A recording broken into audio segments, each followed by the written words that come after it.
কিরে হাল্ক, তুই সাইকেল নিয়ে আমাদের মাঝে আসবি না? তুই তো গ্রামের ক্ষেত এমনি থাকবি, পারলে আর 1.5 নিয়ে আয়। ম্যানেজার, এই বাইকটা আমি কিনতে চাই, কত টাকা? তোমাকে দেখে মনে হচ্ছে গ্রামের ক্ষেত, তুমি কিনতে পারবে না, যাও এখান থেকে। যেভাবেই হোক আমাকে R15 কিনতে হবে। এই অপমানের জ্বালা সহ্য করব না। 1 কোটি টাকা আমি জিতবো। কারো সাহস থাকলে আমার সাথে আসো, দুজনে ফাইট করব। পারলে দিতে দিতে দেখাও আমার সাথে। আমি তোমার সাথে ফাইট করব, পারলে তুমি জিতিয়ে দেখাও।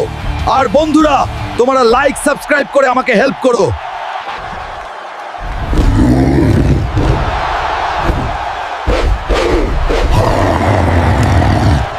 এই নাও ম্যানেজার, বস্তা ভর্তি টাকা। এবার আমাকে R15টা দাও। স্যার, আমার ভুল হয়েছে, মাফ করে দিন। এই নিন চাবি। তোমরা আমায় ফকিন্নি বলছিলি না? এখন দেখো আমি R15 কিনে এনেছি, পারলে আমার সাথে রেস করে দেখাও।